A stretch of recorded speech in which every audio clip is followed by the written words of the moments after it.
एक बहुत ही कम मशहूर या कहें गुमनाम पर कमाल की गायिका, जिनके गाए अनगिनत गाने आज भी खूब पसंद किए जाते हैं। नाम था कमल बारोट।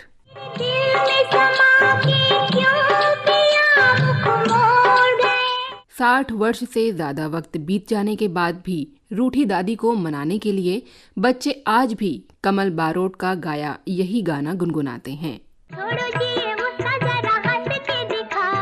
मुकेश जैसे बड़े सिंगर के साथ इस गायिका ने बहुत सारे हिट डुएट सॉन्ग गाए।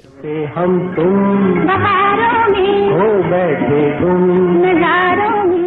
मोहम्मद रफी, लता मंगेशकर, आशा भोसले समेत शायद ही कोई बड़ा सिंगर रहा हो जिनके साथ इस गायिका ने गाने ना गाए हों। लेकिन अफसोस, ये बेहतरीन गायिका लोकप्रियता और मुकम्मल पहचान नहीं बना सकी।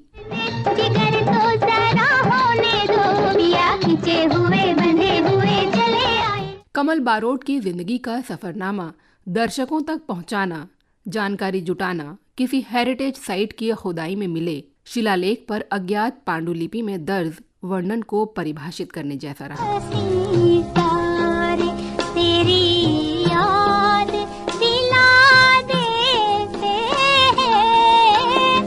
इस सिंगर के बारे में आसानी से ना तो कहीं बहुत प्रमाणिक जानकारी मिलती और ना ही इनके गाए गीतों का कोई सिलसिलेवार और पुख्ता लेखा जोखा हासिल होता।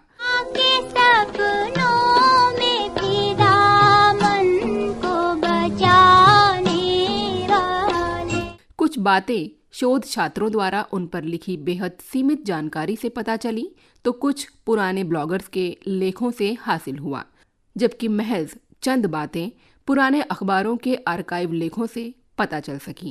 कितना हसीन मेरा पिया है अल्लाह। इस गायिका के बारे में इंटरनेट पर तमाम अफवाहें भी देखने को मिलती हैं, लेकिन इस पेशकश में आपको कमल बारोट के बारे में जो भी जानकारी मिलेगी वो प्रमाणिक होगी।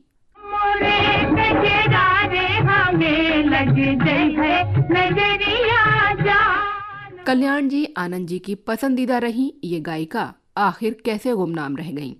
क्या कमल बारोट भी वाकई लता मंगेशकर की साजिश का शिकार होकर बड़ी गायिका बनने से रह गईं, या ये सिर्फ एक अफवाह है? छोड़ न जाना, वो मेरा दिल तोड़ न जाना। आखिर क्यों आशा भोसले अपना नाम और पहचान छुपाकर इस गायिका के साथ अहमदाबाद के एक फंक्शन में पहुंची थीं?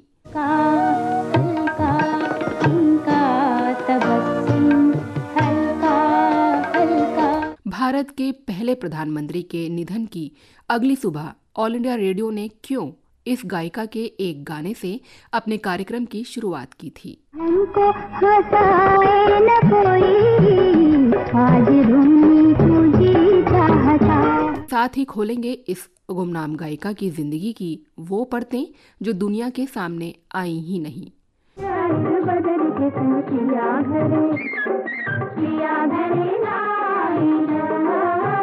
नमस्कार, प्रणाम और आभार। आप देख रहे हैं बिहाइंड द कैमरा। इस पेशकश में मैं आरजे प्रीति कमल आपको बताऊंगी सिंगर कमल बारोट की कहानी, जो बेहद प्रतिभाशाली गायिका थी, लेकिन अफसोस उन्हें बहुत कम लोग ही जानते हैं।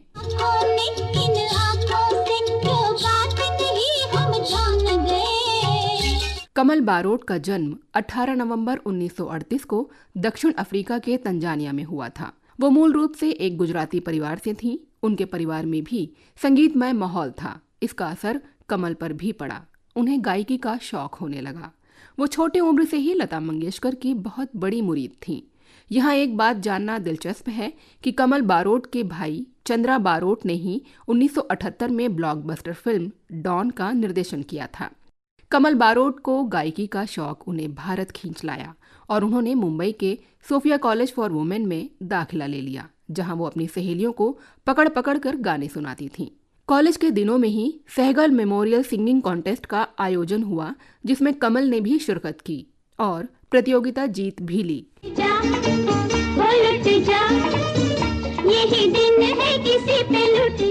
इसके बाद उन्हें रेडियो स्टेशन पर अपने गानों की प्रस्तुति देने के लिए बुलाया जाने लगा। संगीतकार जोड़ी कल्याण जी आनंद जी कमल बारोट के परिवार से अच्छी तरह से परिचित थे।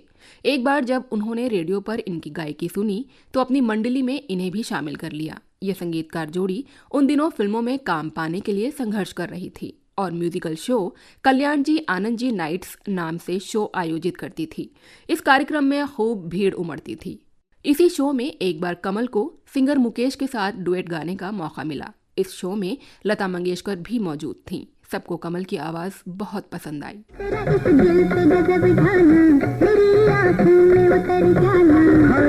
अभी फिल्मों में काम पाने के लिए कमल बारोट का संघर्ष जारी था।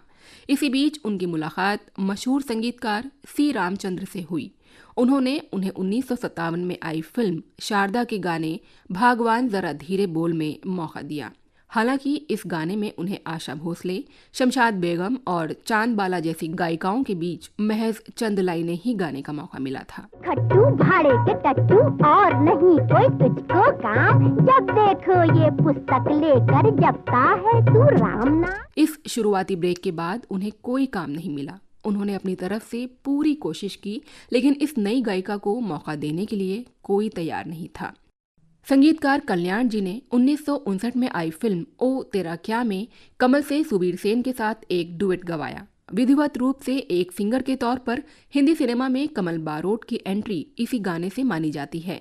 आप भी सुनिए उनका गाया ये पहला डुएट सॉन्ग। क्या है तुम्हारा जिसने पुकारा उसी पे देने लगे जान। अब तक कुछ एक फिल्मों में प्लेबैक और कल्याण जी आनंद जी के साथ म्यूजिकल शो में कमल की प्रस्तुति देने का सिलसिला जारी था। वो बीच बीच में साउथ अफ्रीका और गुजरात भी चली जाती थीं, लेकिन जब भी मुंबई आती तो फिल्मों में गाने की ख्वाहिश में वो संगीतकारों और गायक गायिकाओं से मिलती रहती थीं। इसी बीच एक दिन वो लता मंगेशकर के घर पहुंची तो वो कोल्हापुर जा रही थीं। तभी कल्याण जी लता से मदारी फिल्म में गाने की डेट्स लेने वहां पहुंच गए। इस गाने में लता के अलावा एक और फीमेल सिंगर की जरूरत थी। नतीजन लता ने कल्याण जी से कहकर कमल को इस गाने में मौका दिला दिया। इस तरह 1959 में आई फिल्म मदारी में कमल को लता के साथ गाने का पहला मौका मिला। बात कहने दो तुम दिल में रहने दो। अब तक कमल के गाए दोनों ही गाने काफी पॉपुलर रहे, जिसने दूसरे संगीतकारों का ध्यान भी इस गायिका की ओर खींचा। इसके बाद कमल बारोट को तमाम बी ग्रेड फिल्मों में गाने का मौका मिला। उन्हें ज्यादातर उन गानों में मौका मिल रहा था जिनमें एक से ज्यादा फीमेल सिंगर्स होती थीं। उन्हें आशा भोसले, सुमन कल्याणपुर जैसी को सिंगर्स के साथ ज्यादा मौके मिल रहे थे। उनके शुरुआती गानों में 1960 में आई फिल्म बरसात की रात में सुमन कल्याणपुर के साथ उनका गाया गरजत बरसत सावन आयो रे काफी पसंद किया गया।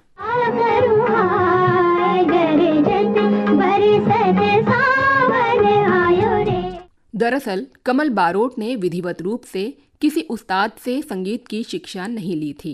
संगीत के दिग्गज कल्याण जी आनंद जी को पता था कि आगे चलकर ये मुश्किल का सबब बन सकता है, इसीलिए उन्होंने कमल को कुछ उस्तादों से क्लासिकल के बेसिक्स सीखने की सलाह दी। इसके बाद उन्होंने सबसे पहले उस्ताद अब्दुल रहमान खां, इसके बाद लक्ष्मण प्रसाद जयपुर वाले, उस्ताद ताज अहमद खां और गुलाम मुस्तफ़ा खां से संगीत की शिक्षा ली। तो अपना बना के भूल गए। साल 1961 कमल बारोट के करियर के लिहाज से काफी खास रहा। यही वो साल था जब उनको कई फिल्मों में गाने का मौका मिला और इसी साल उनका गाया एक गाना सदा के लिए अमर हो गया। कमल बारोट को जानने वाले हमेशा उन्हें इस गाने के लिए याद करते हैं। दरअसल साल था 1961 और फिल्म थी घराना। इसका म्यूजिक दे रहे थे संगीतकार रवि। इस गाने के एक सीक्वेंस में नाराज दादी को बच्चों के मनाने पर एक गाना तैयार हुआ। इस गाने से न सिर्फ इसकी सिंगर आशा भोसले और कमल बारोट को तब खूब शोहरत मिली, बल्कि यही वो फिल्म थी जिसने संगीतकार रवि को पहला फिल्म फेयर पुरस्कार भी दिलवाया। वो गाना आज भी लोग बड़ी शिद्दत से सुनते हैं।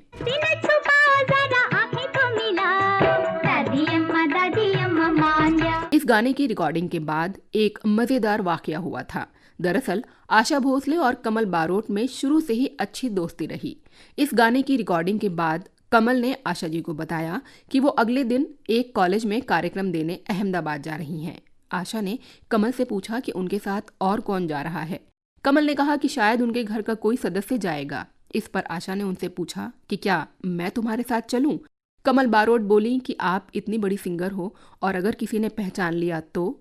आशा जी बोली कि नहीं पहचानेगा, अगर कोई मेरा नाम पूछेगा तो मैं अपना नाम कोकिला बेन बताऊंगी।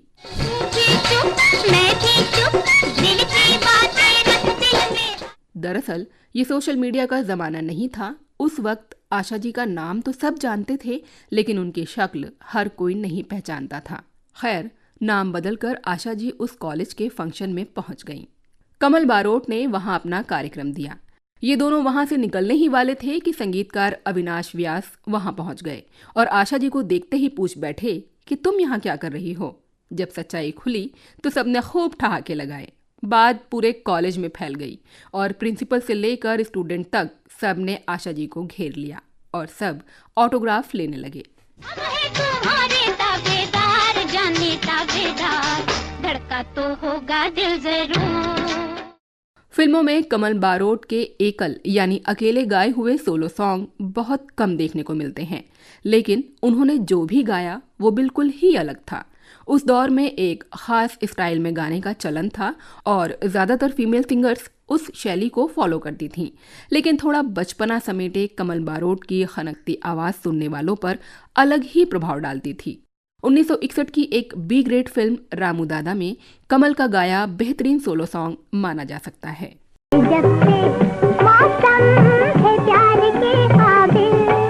उस समय की सबसे बड़ी गायिका के साथ गाने का मौका कमल को पहले ही मिल चुका था। अब बारी थी सबसे बड़े गायक मोहम्मद रफ़ी साहब के साथ सुर में सुर मिलाने की। कमल बारोट को 1961 में आई फिल्म जिंदगी और ख्वाब में रफ़ी के साथ गाने का मौका मिला। ये गाना बहुत मजेदार था, जिसके बोल थे, मेरा बंदर चला है ससुराल। पूछ ले तू बाबूजी का हाल, नैन जरा मटका, मेरा बंदर आया है ससुराल। अब चर्चा 1962 में आई फिल्म रॉकेट गर्ल के उस गाने की, जो मुकेश के साथ उनका गाया एक बेहद रोमांटिक और बेमिसाल गीत था। ये फिल्म भले ही बी ग्रेड की थी, लेकिन चित्रगुप्त के संगीत और मुकेश कमल की आवाज ने इस फिल्म को बेहद खास बना दिया। आप भी सुने वो डुएट सॉन्ग। चांद कैसा होगा तुम सा हंसी तो नहीं। 1962 में एक और बी ग्रेड फिल्म मैं शादी करने चला में मुकेश कमल बारोट का एक और गाना मशहूर हुआ और इसका संगीत भी चित्रगुप्त ने ही तैयार किया था। फिल्म में चित्रगुप्त ने इसका रफ़ी सुमन कल्याणपुर वर्जन भी बनाया, लेकिन मुकेश कमल की आवाज में ये गाना अलग ही छाप छोड़ता है। ढलती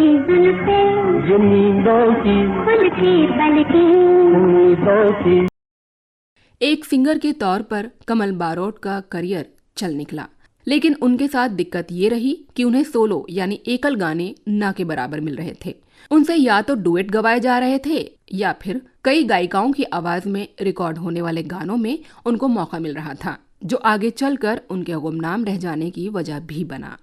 कैसा हाल है, किस हंसी का ख्याल है।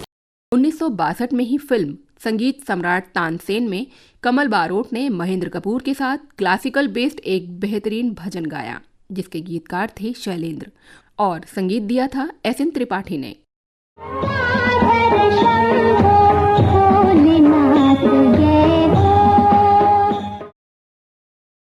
1963 में संगीतकार जोड़ी कल्याण जी आनंद जी ने सुनहरी नागिन नाम की फिल्म में एक बार फिर अपने संगीत का लोहा मनवाते हुए एक शानदार गीत तैयार कराया और इसके गायकों के तौर पर चुना गया मुबारक बेगम और कमल बारोट को। मैं तो हो गई रे बदला, लेते लेते तेरा नाम, सवरिया किसको दूं इल्जाम। इसके बाद 1963 में आई फिल्म पारसमणि के एक गाने ने कमल बारोट को एक सिंगर के तौर पर मजबूती से स्थापित कर दिया। असद भोपाली के शब्द, लक्ष्मीकांत प्यारेलाल का संगीत और लता मंगेशकर के साथ कमल बारोट की जुगलबंदी ने इस गाने को वो ऊंचाई दी जो आज भी शिखर पर समझी जाती है।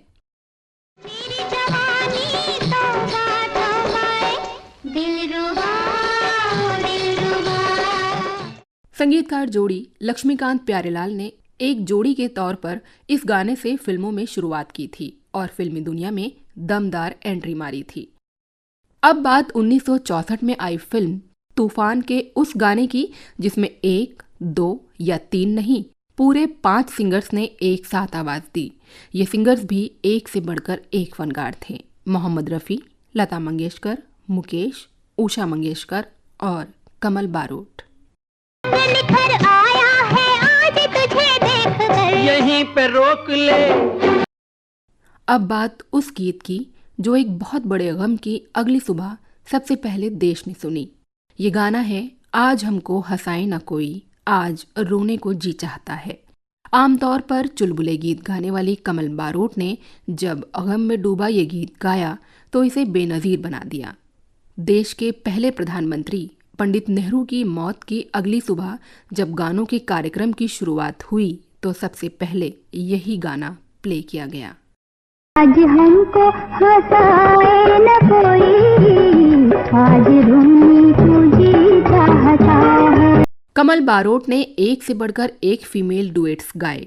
इसके साथ ही तमाम ऐसे कव्वालियाँ गाई हैं जिनमें से ज़्यादातर बेहद कामयाब मानी जाती हैं। लता मंगेशकर के साथ उनका गाया हंसता हुआ नूरानी चेहरा और अकेली मोहे छोड़ न जाना बेहद लोकप्रिय गीत रहे। कमल बारोट ने कुछ फीमेल डुएट्स शमशाद बेगम के साथ भी गाए, जिसमें एक दिन का बादशाह फिल्म में उनका गाया अल्लाह मेरी आहों में इतना असर दे अलग ही असर छोड़ता है।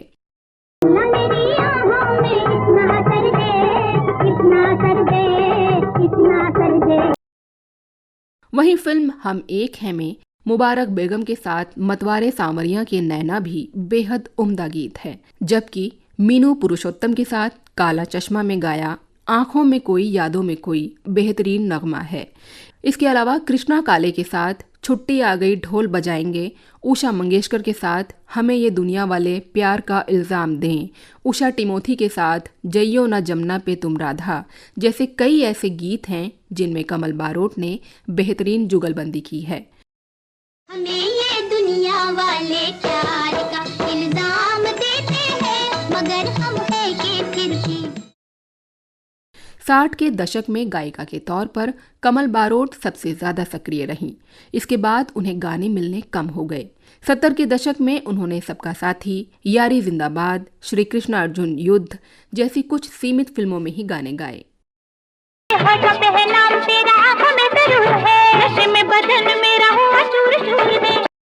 तमाम लोगों का तर्क होता है कि लता मंगेशकर ने तमाम सिंगर्स की तरह कमल बारोट को भी आगे बढ़ने से रोका, लेकिन इस बात को पक्के तौर पर कहना मुमकिन नहीं है और ना ही इसका कोई प्रमाण मिलता है। कमल बारोट शुरू से ही कहती रही हैं कि वो लता को सुनकर ही गायकी की दुनिया में आई और हमेशा उन्हें लता जी का साथ और सपोर्ट मिलता रहा।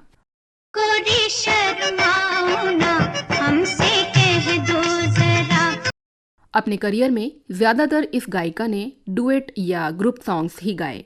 उनकी पहचान सोलो सिंगर के तौर पर नहीं बन पाई। इसकी वजह एक नहीं कई हैं। वो दौर लता और आशा का था।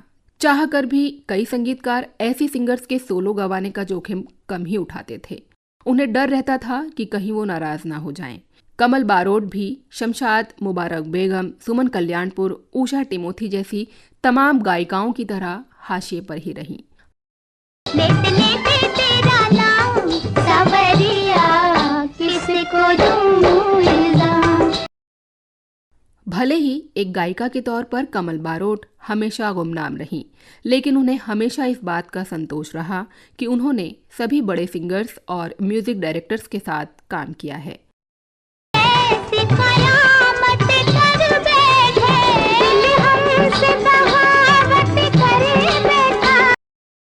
कमल ने 100 से अधिक फिल्मों के लिए लगभग 140 से ज्यादा गाने गाए। मुकेश के साथ उनके डुएट बहुत पसंद किए गए।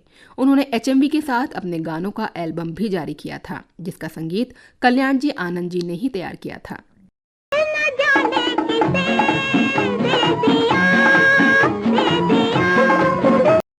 कमल बारोट अब करीब 85 साल की हो चुकी हैं। उनके परिवार और निजी जिंदगी के बारे में ज्यादा जानकारी उपलब्ध नहीं है।